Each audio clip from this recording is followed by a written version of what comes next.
seen ànd ak télévision Futur Média ñu am mbégte teewaat fii soir d'info di dalal Cheikh Seck Cheikh ñu ngi lay nuyu. li nuyu Pape Abdoulaye. alors yaa ngi jiite syndicat bi ñuy dippee syndicat démocratique des travailleurs du secteur de la santé et de l'action sociale ñu war a waxtaanee yéen it yëglu ak yëngu-yëngal yoo xam ni da ngeen ko dëgmal Cheikh enseignants yi dañu yëngu ñu gis AFP ni ñuy woowee front social bi commencé jax mu mel ni yéen tamit da ngeen di cotiser.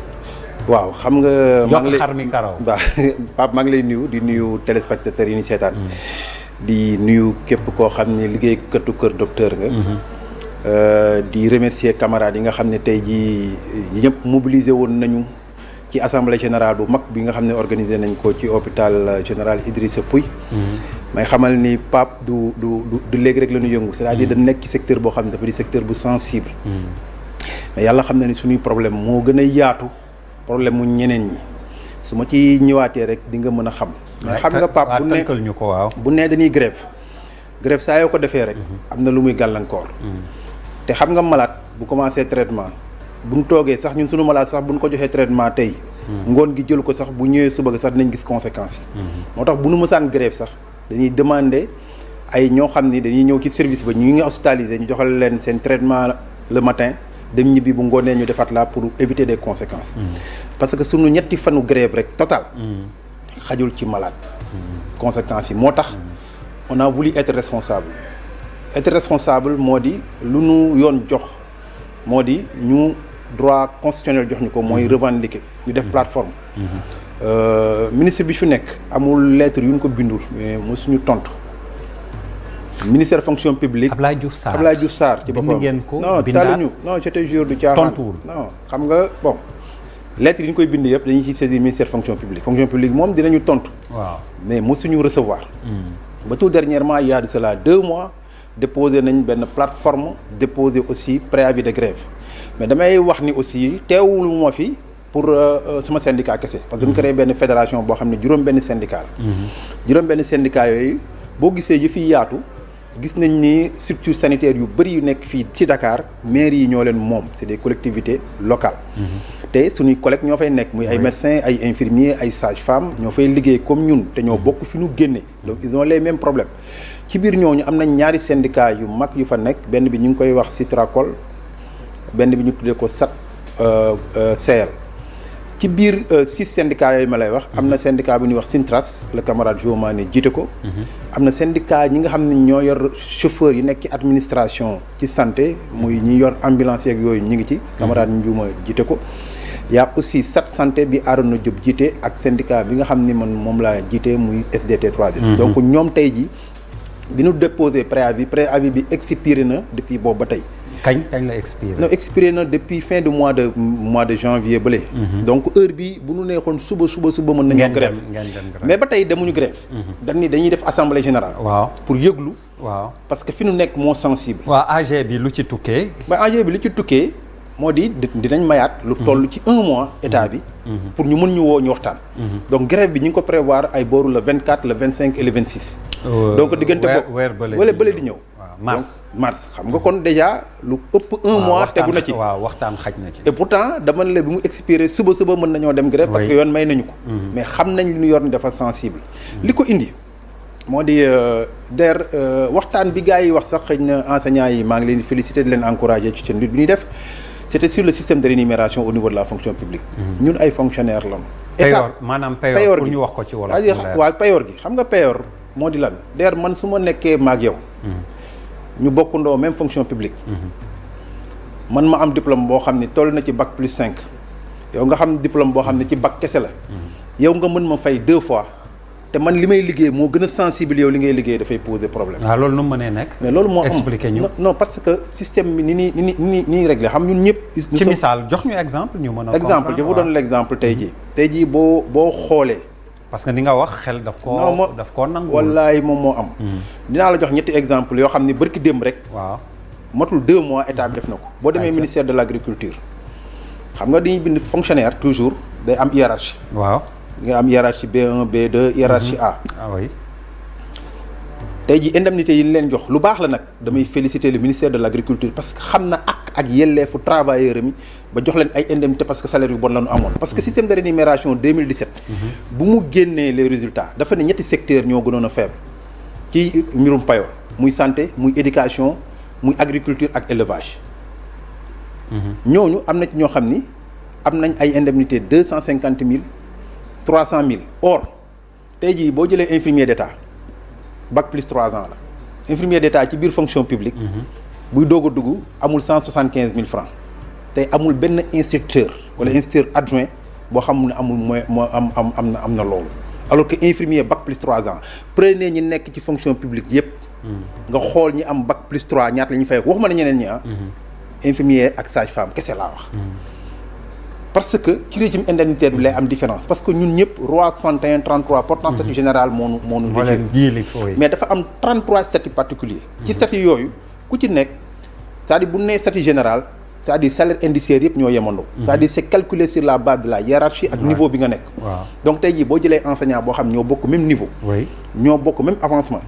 soo xoolee même xaalis bi ñu koy fay ci salaire indiciaire am moom sama bos ñoo tolloo ba ci président de la république. mais différence yi ci indemnité lay nekk. damay tooñ sama mbokk enseignant yi benn jour ñu ma am mais yow ñun suñu indemnité de logement bi dafa tuuti. man leen dafa tuuti parce que 100 000 francs mënoo ko am fii ci benn quartier. mais amul benn agent de santé. bu am indemnité de logement. est-ce que yaakaar nga ni DER. ñun dong ñooy toog xaaju guddi minuit 1 heure du matin ñu ne ñu urgence am na. nga jóge sa kër ñëw dem du ñeneen ñu koy def. donc kan moo war a am logement bu jege structure ba muy liggéey. donc bu ñu ko mënee jox ñëpp. muy corps militaire du gendarmerie du police fan yi rek gis nga dans l'armée dañu revaloriser. ñeneen ñi léegi xam lu ñuy wax. nañu revaloriser seen indemnité de logement nañ lañ yokkal ñu ëpp na 20 ans d'après man ba ma duggul santé. yéen amul fekk revendication boobu ñu koy def yéen amu leen waay. ba tey ji amul benn agent de santé bu la mën a wax ni am na indemnité de logement. boo jëlee gis naa barki démb génne nañ ay salaire 700 000 niveau bac plus 5 ñun ñi nekk niveau bac plus 5. chez nous amuñu 250 000. est-ce que loolu xel alaat na ko. dadul jaadu mais DER avec 250 000 lan nga ma ko. non loolu moom dëgg la c'est une revendication. non c'est-à-dire ñun bu ñu waxee. ñun ñoo yaru dañ comme état moom def na étude. ba cabinet bi tegal ko. ni ko da ngay équilibré mais li ñu constaté moo au lieu ñu équilibré dañu gën a yokkal ñeneen ñi nga xam ne gënoon nañu am ñun ñu bàyyi ñu fan nekkoon. d'ailleurs président Macky Sall depuis 2012 bi mu fi ñëwee ba tey du 1 franc laa la fistine bu yokk ci salaire agent de santé yi. Lions yi ñëw nañ gërëm nañ leen bërki démb. parce que dañoo def lu rëy. président bi yaakaar ne war nañ leen décorer. de loolu lañ dajul ci Covid bi ñaata agent de santé muy médecin infirmier sage-femme brancardier yoo xam ni faatu nañ fi. kenn xamul nu mu toll. defe naa ni bu fekkee ni xeex rek la ñun amuñu leneen lu ñuy xeexe ba tey jii bu ñu naan ñoom ñu ngi glorifié wu président de la république bu demee ci yeneen dëkk yi ñu naan ko non gars yi nee nañ yow yaa fi. ce pays moo fi gën a mën a. gérer Covid. ki a géré ku ko géré. personnel santé bi. mais est-ce que mës nga gis président mu décoré ñu. du grade de commandeur de l'ordre du mérite. du lenn du 1 franc bu ñuy yokkal. ñun justice rek lañu demandé ak équité. c'est-à-dire man ak journaliste man ak enseignant bi bu tolloon niveau. ñu xool ku nekk ci charge ba ngay def ñu def ko. d'ailleurs xam nga même heure supplémentaire yi ñuy fay. heure supplémentaire. décret bi ko régir. waaw xam nga ban année la woon. 1979. loolu yàgg Senghor moo ko signé woon xam nga ñaata la ñuy fay heure boobu 79 li ñu doon fay. waaw moom la ñuy fay ba tey 466 francs pour les niveaux qui n'ont pas les niveaux ñi ci ëppale 866 francs la la am. war nañ ko méngaleeg jamono. non mooy li ma la wax. xam nga bu ñu la fayul te di leen liggéeyloo ay charges yu rëy. au moins c'est heure supplémentaire. décret boobu on a toujours demandé ñu modifier ko. changé wuñ ko parce que barème boo fa nekk boo demee finance dañ naan la xam nañu du yoon. mais texte lii la waaw lii la yoon. c'est-à-dire da ngay fanaan di yendal ba pare ñu lay fay 466 francs à l'heure alors que ñeneen ñiy jàngale heure 10 000 francs lañ leen di fay c'est pas tuuti na sax. ak ñeneen ñi nekk feneen loolu la ñuy fay muy agent de sécurité ak leneen loolu jaaduwul tey jii les gens sont frustrés te tey jii agent de santé ngay dem fu mu gën a reculer ci Sénégal da nga leen fay fekk boo demee Xosanto boo demee Missirah Sirimana Missirah Dantela ñoom ñoo fexe ba ñii nekk tey président de la république ba ñuy judd di nekk xale am na seeni morom yu ñu nekkal ñoo xam ni jotuñu am 7 ans bay dugg école. xam nga pour nga dugg école sax di nga egg 7 ans wala 6 ans mais lan moo tax parce que dafa am ay infirmiers ay sages-femmes yoo xam ne ils ont lutté contre la mortalité maternelle et infantile ñoom ñoo doon jël di vacciner xale yi. di def antigène yëpp poliomyélite diphtérie tétanos coqueluche fièvre jaune te malade yooyu da daan rey. man mi lay wax servir naa à Tambacounda. muy ay oncocercose villageois da daan def ay ravages. on menait des campagnes d'ivermectine ba tey jooju feebar yooyu déggatoo ko tey ji on a le meilleur système de santé en Afrique je dirais c'est parce que on a des agents bien formés et dévoués mais nga baal ma ci wax ji ñoo gën a walaa kaana ci mbirum li ñu mën a yor et jot na nag président xam ak yelleef yu doomu aadama yi ñu war leen mën a jox li nga xam ne ñoom lañu war a moom on ne demande pas trop justice rek la ñu demandé man demandé wu ma lu ñu joxul samay morom mais mënumaa concevoir ëpp loo maam njàng gënoo maam kawe gënoo maam sonn on se sacrifie pour ce pays et c'est grave benn bi jëm ci mbirum formation d'ailleurs tu sais que depuis 4 ans.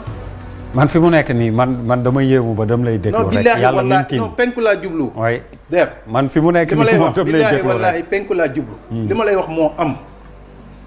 tey jii li ñuy wax xam nga barki démb dégg nga ni fonction publique 150 000 agents ña nga fa. ñu ne enseignants yi parce que soxla nañu enseignement. 101 000 lan. d'ailleurs xam nga ñaata fonctionnaire ñoo nekk ci santé fonction publique. 8 000 te 8 000 yooyu yëpp mooy personnel yëpp chauffeur yeeg. brancardier 8 000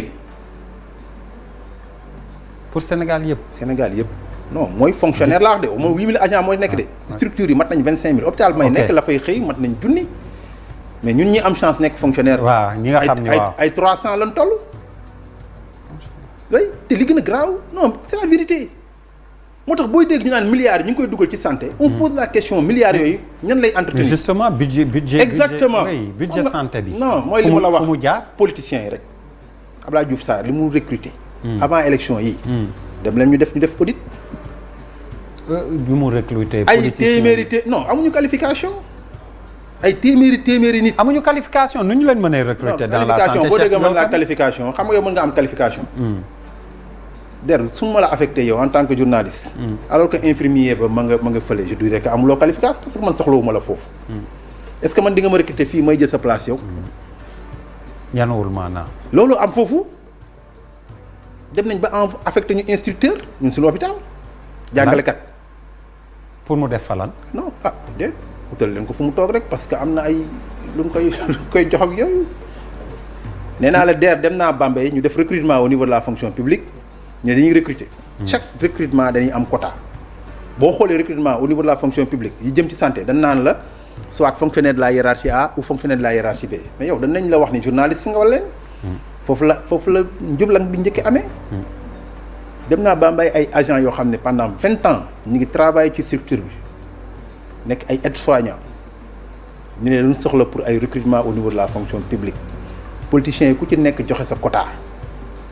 biir Bambey ñu recruter fa ñaar kenn ki bi ñu koy jël mosul dugg santé restaurant la yore woon keneen ki j'ai beaucoup de respect pour les chauffeurs non j'ai beaucoup de respect pour ñuy liggéey ci mbalit mi mais ci oto mbalit la doon liggéey nga dem Fouta ñu dem fa en tournée on a posé les problèmes les gens ont dit que dinañ ko régler dinañ dem ci ministre ñu régler pour ñu signer infirmier parce que am na ay infirmiers yu bëri sage-femme parce que dafa am ay poste de santé xam nga boo amee def si personne baal ma yow di ngay wax ni est-ce que ministre de la santé ci boppam gis na ko moo la gën a xam ni mu demee mais intéressé wu ko woon ça l'a jamais intéressé xam nga lu ko intéressé man ma ñëw Cheikh mu politiqual ko lu ma laaj mu jox ma ba ci nomination directeurs yi DER ba ci nomination directeurs yi laa la wax direction yu bëri c'est des gens qui n'ont jamais fait la santé mën nga concevoir nga dem dans un lycée nga jël proviseur censeur wala inspecteur bi nekk fa koo xam ne musula nekk enseignant. waaw musul jàngale. mais santé loolu la fi am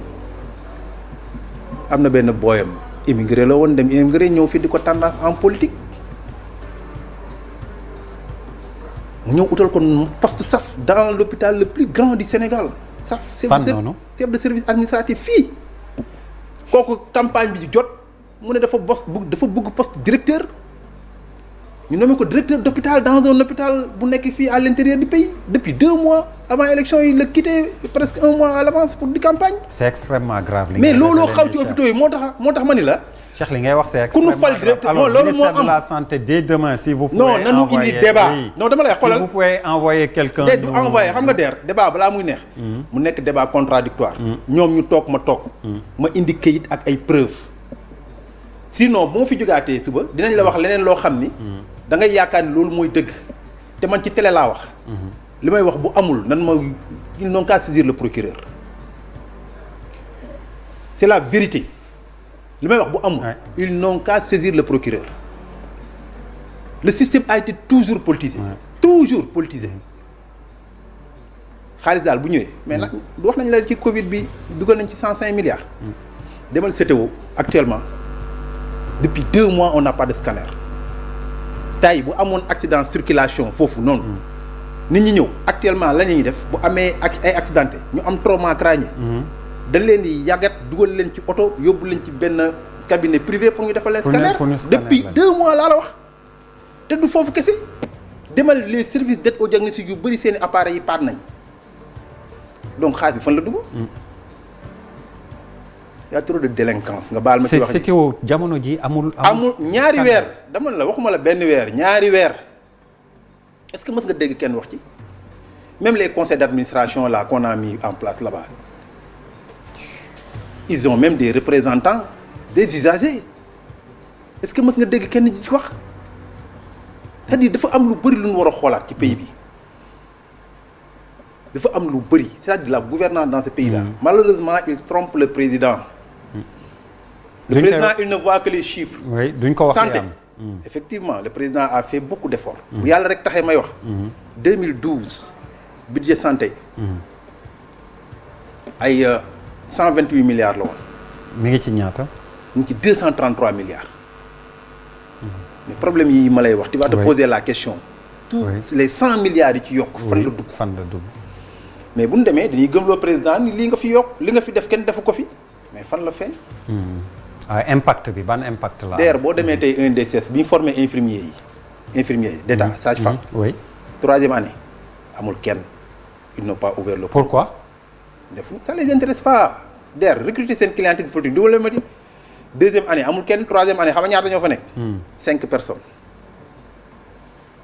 juróomi nit concours bi ñu organisé woon il y a cela 2 ans ou 3 ans oui juróom kese lañ jël 5 postes budgétaires mais loolu sax ci infirmiers yi demal ci ñi nga xam ni mooy sunu genre yi mooy les kinésithérapeutes les anesthésistes réanimateurs les techniciens en ophtalmo en biologie ñi nga xam ñooy analyser depuis ñeenti at ubbi mun concours ñun fi mu toll nii démb rek tey ji suba rek dem naa dalal jàmm ils sont débordés parce que actuellement benn kiné diplômé moo fa nekk mooy hôpital bu Guédiawaye bi bu bees démb damay waxante ak DRH mu naan fi mu toll nii on a des problèmes ma ne ko di ngeen am problème parce que formé wu leen d'ailleurs les kinés que nous sommes matuñu 50 pour tout le Sénégal te booy yaa ngi démissionné di dem fan yii dañu doon wax ni ñuy recruter booy yi nga xam ne ay jeunes lañ ñu génn il y a de cela truc bi ñu leen woowee ñu dañ leen recruter benn booy ñu ci bëri dañoo ñëw ñu xool salaire yi bi ñu leen jox fonction publique alors que ils étaient dans le privé dans le privé dañ daan am jusqu'à 500 000 francs bi ñu ñëwee fonction publique ñaata lañ leen di proposer salaire mais eggul 200 000 bu ñu doog a débuté père su ma la waxee man mii parce que bëgguma sax di wax di glorifier wu sama diplôme sama lijaasa yi ma am parce que day mel ni damay ut lu rëy mais bon mun nga ñu jox misaal rek exemple maa ngi ak 3e cycle en administration gestion des services de santé au César maa ngi ak master en gestion des ressources humaines tous ces diplômes sont reconnus dans la maa ngi licence en gestion des entreprises maa ngi ak sama diplôme kinésithérapeute et j'ai été d'abord infirmier d'état avant d'être là su ma nee la suma salaire eggul 250 000 doo ko gëm dans la fonction publique sénégalaise parce que amuñu benn indemnité c'est là où se trouve la différence c'est pas le salaire indiciaire mais c'est le régime indemnitaire c'est le régime indemnitaire parce que régime indemnitaire c'est à la tête du client c'est de la manière qu'on a réglé les universitaires looloo leen daloon dañ doon ñëw nga gis koo xam dina am salaire presque 1,5 million wala 2 millions parce que tout simplement c'est en rapport avec ses fonctions ak ses responsabilités mais boo retraité boo ko amatul tu te retrouves avec ton simple salaire indiciaire parce que les indemnités là ne sont pas indexées donc boo demee à la retraite dañ koy dindi waay nga gis koo xam day am salaire 1,7 million mu def à la retraite il se retrouve avec 300 000 waay loolu tax universitaires yu ci bëri. bu seen heure retraite jotee au lieu ñu préparer ay jeunes. pour ñu remplacer leen dañuy naan bon man dong maa fi nekk nan ma defal prolong ku liggéey 65 ans. DER di demander prolongation ñu mayaat ko 2 ans. DER sonn nañ trop boo xam ni man de bu ma demee retraite ñaan naa yàlla am. xaalis noppalu ji dem noppalu ji tëdd di nelaw yi. mais c'est parce que lañ leen fay moo baaxul woon. heureusement. le président a réglé en partie. pour régler seen problème. léegi dañu jël 80% de leur salaire yu ñu am. ñu leen bu ngeen dem retraite da nga koy yóbbaale. ok moo tax temps yi xëccootuñoo xale yi. ku ci dem retraite da ngay dem sa yoon. da ngay oui. donc jot na parce que le salaire reste presque entier. on était fiers d'être un fonctionnaire. dañu daan envier ñun. ku nekk fonctionnaire dañ la daan envier. mais léegi c'est le contraire. alors nga rappelé ñu ndax waxtu wi jot na kañ ngeen jàpp ni di ngeen dem mouvement grève bu dee waxtaan bi sottiwul. mois prochain 23 nga wax suma 24 25 ak 26 24 25 26 alors juste 30 secondes un mot Covid xanaa dafa jeex ci non Covid jeexagul gis loo nga ñu ngi yor sunuy masque ñu ngi yor sunu yow sax léegi sax te technicien moon la dindil sa masque way j'étais très content de voir que yow sax yaa ngi takk masque pour que nit ñi comprendre que aussi feebar baa ngi fi ba tey te feebar dafa sew c'est-à-dire moom daf lay endormir loo da lay nelawloo ba nga defe ni jeex na mu daal di reprendre. donc tant que tooguñu ba ne toog nañ 3 mois gis ñu benn cas. parce que ci domaine santé publique laay wax. du ñu wax ni jeexul. donc di gërëm aussi effort yi nga xam ne aussi le président de la république def na ko ci Covid bi. vraiment joxe na moyens yu bëri. di gërëm aussi koo xam ne aussi mi ngi ci bay waaram muy docteur Mamadou Ndiaye. Mamadou Ndiaye oui. c'est quelqu'un boo xam ne vraiment. parce que dem nañ ba tuddee ko monsieur Covid. non c'est la vérité. du question fii kese parce que ça ne me surprend pas de lui. je l'ai connu c'est un pur médecin de santé publique. oui macha allah am na ñu fa nekkoon ñoo xam ne ñu ngi doon mener des combats à une certaine période ils sont partis ñaata nit nga dégg ñu ne démissionné na. xëy na ñun suñu genre yi ñoo démissionné wul parce que on croit au service public. et le service public si on ne fait pas attention je vous garantis que. ça va être la catastrophe parce que non seulement médiocrité dina fa am parce que am na ñoo xam ne mënuñu toog di dund yenn misères yi muy mën a continuer et sur ce point précis nga may ma rek ma terminer sur la situation des contractuels ñi nga xam ni ak les prestataires yi nekk ci hôpitaux yi parce que DER li gën a grave moo di nit chaque année nga koy renouveler le contrat pendant 1 an ba nekk ko dans une situation précaire tey jii boo demee CTO mat nañ 300 et quelques. soo demee Dantec mat nañ juróomi téeméer. am na ñoo xam ne depuis 12 ans. te ils sont nécessaires. ci système de santé bi mais am na ay diplômés d'état laa la wax. ay diplômés d'état Cheikh dégg nañ sa message. et vraiment qu'on le règle ak le problème des agents de santé communautaire. incha allah parce que ñoom aussi ñoo nekk ci poste de santé yi ñoom ñooy dawal ambulance yi ñoom ñooy yor lu ñuy tuddee dépôt pharmacie. ñoom ñooy matron yi ñoo nekk ci te ñooñu war nañ leen jox. j'espère que état bi dina dégg sa plaidoyer ndax tey plaidoyer nga def ni ma la wax man j'étais plus écouté que laaj ak tontu di dox suñu diggante. parce que am na yoo fi wax yoo xam ni moom doy na waa trop. ñu leen di gërëm di leen sant xibaaru marax yi ci ginnaaw dinañ dellu si waat ci nasaraan lay doon yeggali soir d'info jërë ngeen jëf.